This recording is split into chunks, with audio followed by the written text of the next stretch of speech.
बिस्मिल्लाहिर्रहमानिर्रहीम, अस्सलाम वालेकुम। मैं फैज़ान रिजवी और आप मेरे यूट्यूब चैनल और फेसबुक पे देख रहे हैं। आज 27 फरवरी 2023 है, दिन है जी मंडे पीर का। 369वां रोज़ था आज रूस और यूक्रेन के दरमियान जारी जंग का। और आज जंग के 369वें रोज़ बेलारूस के सरबराह अलेक्जेंडर लुकाशेंको ने एक बहुत इंपॉर्टेंट मीटिंग चेयर की, क्योंकि बेलारूस की रेड लाइन क्रॉस हुई आज जंग के 369वें रोज़। आपको याद होगा कि बेलारूस के सरबराह अलेक्जेंडर लुकाशेंको ने गुज़िश्ता हफ्ते एक इंटरव्यू के दौरान एक बयान देते हुए कहा था कि मैं रूस के साथ इस जंग में शामिल हो जाऊंगा अगर यूक्रेन की जानिब से कोई तखरीबकारी, कोई छेड़छाड़ करने की कोशिश की गई बेलारूस के साथ, तो फिर ये मेरी रेड लाइन है और इसको अगर यूक्रेन ने क्रॉस किया तो फिर बेलारूस रशिया के साथ इस जंग का हिस्सा बन जाएगा। तो आज रेड लाइन क्रॉस हुई, ना सिर्फ बेलारूस की बल्कि टेक्निकली रशिया की रेड लाइन भी क्रॉस हुई। डिटेल्स आपके सामने रखूंगा इस वीडियो के अंदर, बहुत इंपॉर्टेंट डिटेल्स हैं। ना सिर्फ बेलारूस बल्कि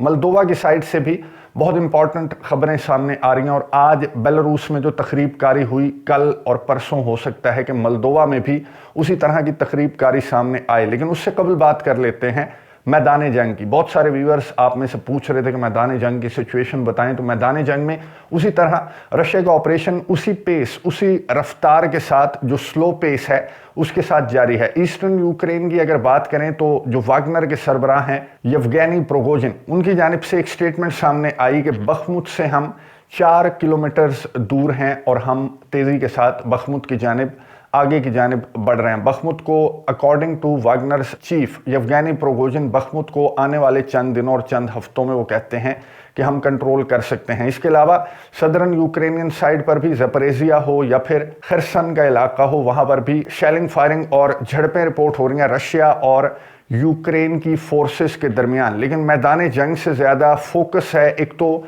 चाइना के पीस फॉर्मूले को लेकर बहुत ज़्यादा फोकस्ड नज़र आ रहा है इंटरनेशनल मीडिया भी, और दोनों पार्टियां भी, रशिया और उसके इत्तेहादी यूक्रेन और उसके इत्तेहादी चाइना के पीस फॉर्मूले को लेकर बहुत ज़्यादा इंटरनेशनल मीडिया की सुर्खियां ग्रैब की हुई हैं चाइना के पीस फॉर्मूले ने। दूसरा, ये जो बॉर्डरिंग कंट्रीज हैं ये बहुत ज़्यादा टेंशन का बायस हैं, क्योंकि जब से ये एनिवर्सरी गुजरी रशिया और यूक्रेन के दरमियान जारी जंग की, उसके बाद जो खबरें हैं वो इसी तरह की हैं कि ये जंग या तो फैलेगी या फिर बातचीत की टेबल पर जाएगी। इसी तरह रशिया का ऑपरेशन यूक्रेन के अंदर इसी पेस के साथ मजीद 1-2 साल जारी नहीं रह सकता और नेटो ममालिक की मदद, इमदाद यूक्रेन के लिए मजीद 1-2 साल जारी नहीं रह सकती। इस मामले को, इस तनाज़े को निमटना है तो या तो बातचीत की टेबल पर निमटना है या फिर एक बड़ी जंग हो और ये मामला जो है वो किसी करवट ये ऊंट बैठ जाए। तो बेलारूस की जानिब से एक स्टेटमेंट सामने आई थी बेलारूस के सरबराह अलेक्जेंडर लुकाशेंको ने। अब ये एनिवर्सरी से कबल ही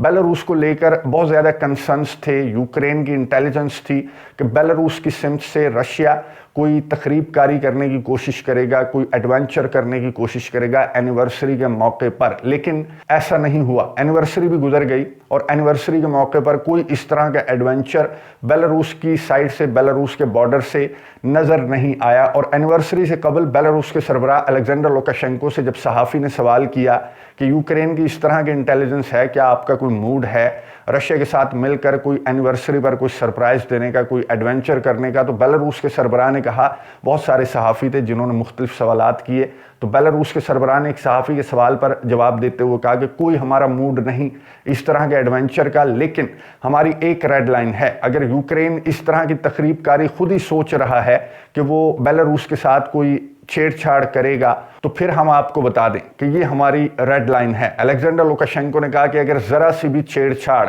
हमें महसूस हुई यूक्रेन की साइड से तो फिर मैं रशिया के साथ इस ऑपरेशन के अंदर शामिल हो जाऊंगा। आज जरा सी छेड़छाड़ नहीं हुई। ये जो आपको तैयारा नजर आ रहा है ये है A-50U, ये रशिया का तैयारा है, ये सर्वेलेंस प्लेन है, बेसिकली ये निगरान तैयारा है जो बेलारूस की मिन्स्क, जो दारुल हुकूमत है बेलारूस का, उसकी एयर बेस के ऊपर ये तैयारा खड़ा हुआ था। ना सिर्फ ये तैयारा बल्कि रशिया के बहुत सारे तैयारे होस्ट करता है बेलारूस की इस एयर बेस के ऊपर।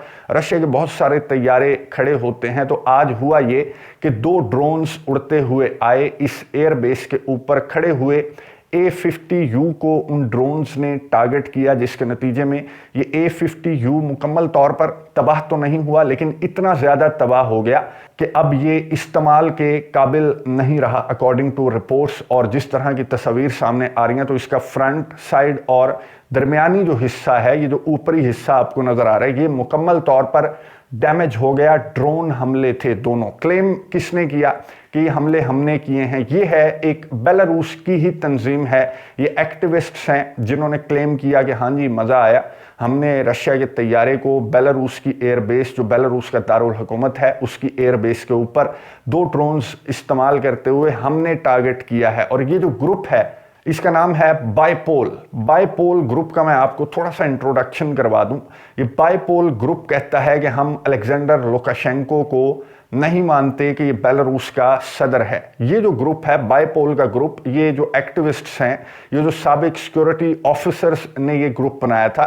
गुज़िश्ता इंतखाबात जो बेलारूस के अंदर हुए, फिर अलेक्जेंडर लुकाशेंको दोबारा से इक़्तिदार पर आ गए, तो फिर ये ग्रुप बना था जिसमें सिक्योरिटी ऑफिसर्स हैं, फॉर्मर सिक्योरिटी ऑफिशियल्स हैं, जिन्होंने ग्रुप बनाया था। और ये कहते हैं कि हम स्विटलाना जो अपोजिशन लीडर हैं, ये आपको तस्वीर नज़र आ रही होगी, इन्हें ये बेलारूस का सदर मानते हैं। और ये जो स्विटलाना है, इनका आपको मालूम है, ये नेटो और यूरोपियन यूनियन की जानिब इनका झुकाव है, और ये यूरोपियन यूनियन को भी ज्वाइन करना चाहती हैं, ये नेटो के ब्लॉक को भी ज्वाइन करना चाहती हैं। और ये जो ब्लॉक है जिसने इस हमले की जिम्मेदारी कबूल की, बाइपोल, ये कहता है कि ये खातून हमारी सदर है और अलेक्जेंडर लुकाशेंको हमारा सदर नहीं है। अब ये जो ग्रुप है, इसका हेडक्वार्टर कहाँ पर है? इसका हेडक्वार्टर है पोलैंड के अंदर, पोलैंड के वार्सा के अंदर, पोलैंड के दारुल हुकूमत के अंदर इस ग्रुप का हेडक्वार्टर है। तो इसका मतलब क्या है? इसका मतलब ये है कि ऑर्डर्स कहाँ से आए इस ग्रुप को, इस हमले के ऑर्डर्स और इंटेलिजेंस कहाँ से आई? इस ग्रुप ने जो स्टेटमेंट जारी की वो भी बहुत हैरानकुन थी। इस ग्रुप ने कहा कि जो एयरबेस के ऊपर खड़े हुए 9 तैयारे थे, उसमें से एक को हमने उड़ा दिया, और आने वाले दिनों में मजीद सरप्राइजेस भी बेलारूस को और रशिया को मिलते रहेंगे। यानी कि इस ग्रुप को इंटेलिजेंस कहीं से मिल रही है, इस ग्रुप को ऑर्डर्स कहीं से मिल रहे हैं। इस ग्रुप का हेडक्वार्टर्स है पोलैंड के अंदर, जो कि एक नेटो कंट्री है, और ये एक प्रो यूक्रेनियन ग्रुप भी है। तो एक लिहाज से तो बेलारूस की रेड लाइन क्रॉस हुई, क्योंकि बेलारूस के अंदर ना सिर्फ छोटा मोटा एडवेंचर हुआ, ना सिर्फ छोटी मोटी तकरीबकारी हुई, बल्कि बेलारूस की मिन्स्क जो दारुल हुकूमत है, उसकी एयरबेस के ऊपर रशिया के तैयारे को ड्रोन हमले किए गए, रशिया के तैयारे को ड्रोन से टारगेट किया गया। और बेलारूस के सरबराह अलेक्जेंडर लुकाशेंको ने सिक्योरिटी की मीटिंग तलब की और थोड़ी सी झाड़ पिलाई अपने सिक्योरिटी ऑफिशियल्स को कि हमने बहुत ज़्यादा सिक्योरिटी टाइट रखी हुई थी, बहुत ज़्यादा नाजुक सूरत हाल है, तो इस सूरत हाल के अंदर इस तरह का वाक़या काबिल बर्दाश्त नहीं है। अभी तक बेलारूस और रशिया की जानिब से भी इस वाक़े के ऊपर कोई स्ट्रॉन्ग किस्म का रद्द-ए-अमल सामने नहीं आया। फ़िलहाल बेलारूस के सरबराह की जानिब से इस मीटिंग को चेयर किए जाने से मुतल्लिक खबरें सामने आई हैं, और मुकम्मल तौर पर इस मीटिंग के अंदर क्या बातें हुई, कोई खबर जो ख़ास खबर है वो बाहर नहीं निकली कि बेलारूस के सरबराह ने किस पर इल्ज़ाम आयद किया। अगर ये ग्रुप जो है जो जिम्मेदारी कबूल कर रहा है, बाइपोल जो ग्रुप है, अगर ये जिम्मेदारी कबूल कर रहा है, तो इस ग्रुप के पीछे भी तो कोई है। कहाँ पर इसका हेडक्वार्टर्स है? ये प्रो यूक्रेनियन ग्रुप है, ये प्रो नेटो ग्रुप है। तो क्या आप यूक्रेन को या फिर नेटो को इस हमले का जिम्मेदार करार देंगे, या फिर बाइपोल के खिलाफ कोई इकदामात अनाउंस करने के बाद बेलारूस खामोश हो जाएगा? बेलारूस के सरबराह जो रेड लाइन क्रॉस करने के मुतरादिफ स्टेटमेंट्स दे रहे थे वो खामोश हो जाएंगे। चंद घंटों के बाद ये सूरत हाल भी वाज़ेह हो जाएगी, जो ही बेलारूस के सरबराह की जानिब से या फिर क्रेमलिन की जानिब से इस तकरीबकारी पर, इस हमले पर कोई रद्द-ए-अमल सामने आता है। इससे पहले कि जैसा कि बाइपोल के ऑफिशियल्स ने कहा कि मज़ीद इस तरह के सरप्राइजेस भी आने वाले दिनों में बेलारूस को मिल सकते हैं। ना सिर्फ बेलारूस बल्कि इसी तरह की सरगर्मियां हो रही हैं मोल्दोवा के अंदर। यूक्रेन के प्रेसिडेंट, आपको याद है, एनिवर्सरी से कबल इस तरह की इंटेलिजेंस शेयर कर रहे थे कि ट्रांसनिस्ट्रिया के अंदर रशिया कोई एडवेंचर करेगा। रशिया की जानिब से ये कहा गया कि हम कोई एडवेंचर नहीं करने वाले, हाँ अगर यूक्रेन ने इस तरह का कोई मंसूबा बना रखा है तो उसका जवाब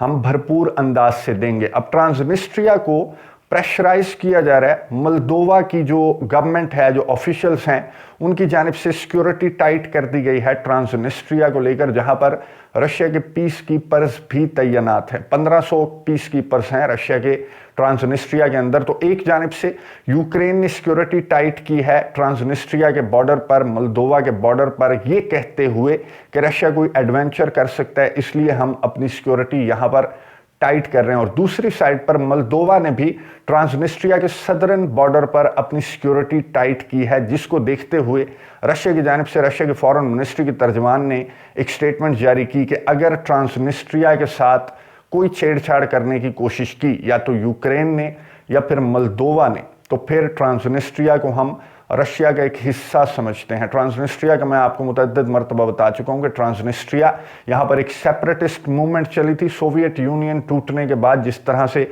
बहुत सारी एक्स सोवियत स्टेट्स के अंदर बहुत सारे यूनिट्स थे जहाँ पर इस तरह की सेपरेटिस्ट मूवमेंट्स चली थी कि हम रशिया के साथ शामिल होना चाहते हैं या फिर हमें एक अलहदा मुल्क बना दिया जाए। तो ट्रांसनिस्ट्रिया, ये जो स्ट्रिप आपको नजर आ रही है येलो कलर की, ये उन्हीं में से एक यूनिट था जिसने इस तरह की कैंपेन चलाई थी कि हम एक अलहदा मुल्क बनना चाहते हैं या फिर एटलीस्ट हम रशिया के साथ शामिल होना चाहते हैं, क्योंकि यहाँ पर एथनिक रशियंस की तादाद ज़्यादा है। तो यहाँ पर एक ऑटोनमस गवर्नमेंट है सोवियत यूनियन टूटने के बाद से, और यहाँ पर रशियन पीस कीपर्स अमन व अमान की सूरत हाल को बरकरार रखने के लिए सोवियत यूनियन टूटने के बाद से तैनात हैं। तो रशिया के फॉरेन मिनिस्ट्री की तर्जमान मरिया ज़खरोवा ने स्टेटमेंट जारी की कि कोई भी एडवेंचर, कोई भी तखरीबकारी अगर यूक्रेन या मोल्दोवा की साइड से करने की कोशिश की गई, तो फिर अगर हमारा ऑपरेशन नहीं भी जाना ट्रांसनिस्ट्रिया, तो आपकी तखरीबकारी की वजह से हमारा ऑपरेशन ट्रांसनिस्ट्रिया तक जाएगा। तो बेलारूस और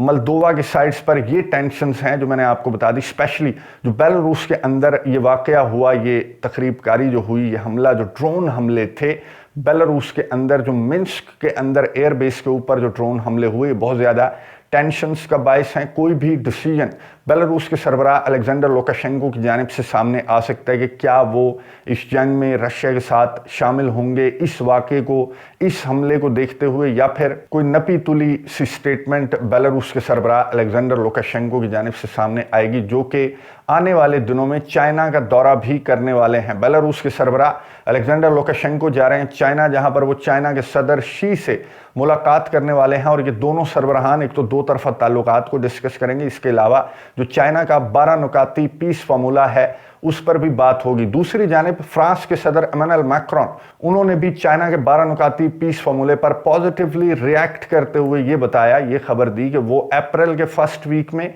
चाइना का दौरा करेंगे, जहां पर वो चाइना के सदर शी से 12 नुकाती पीस फार्मूले को डिस्कस करेंगे। लेकिन अमेरिका बहुत ज़्यादा कोशिश कर रहा है। अमेरिका की जानिब से एक ही खबर, एक ही स्टेटमेंट सामने आ रही है एनिवर्सरी वाले दिन से, जब से चाइना ने 12 नुकाती पीस फार्मूला पेश किया, तब से अमेरिका ने और उसके जो क्लोज एलाय हैं, जो उसके इत्तेहादी हैं, जो पिट्ठू हैं एक्चुअली अमेरिका के, उनकी जानिब से एक ही स्टेटमेंट सामने आ रही है कि चाइना बाज रहो, तुमने रशिया को हथियार नहीं देने, तुमने रशिया को ड्रोन्स नहीं देने। हमारे पास कुछ ऐसी खबरें हैं कि चाइना पीस फार्मूले में उलझाकर दूसरे हाथ से रशिया को लीथल वेपन प्रोवाइड करने वाला है। तो हमारे पास स्ट्रॉन्ग इंटेलिजेंस है, जिसका जवाब रशिया की जानिब से ये सामने आया कि चाइना इस पर अमेरिका को जवाब ऑलरेडी दे चुका है। चाइना एक न्यूट्रल स्टेटस लिए हुए है इस जंग के अंदर, और बहुत सारे जो यूरोपियन कंट्रीज़ हैं, बहुत सारे जो अमेरिका के इत्तेहादी हैं, उनकी जानिब से भी चाइना के पीस फार्मूले को लेकर पॉजिटिव रिएक्शन सामने आ रहा है, जो कि अमेरिका को हजम नहीं हो रहा। अगर अमेरिका के इत्तेहादी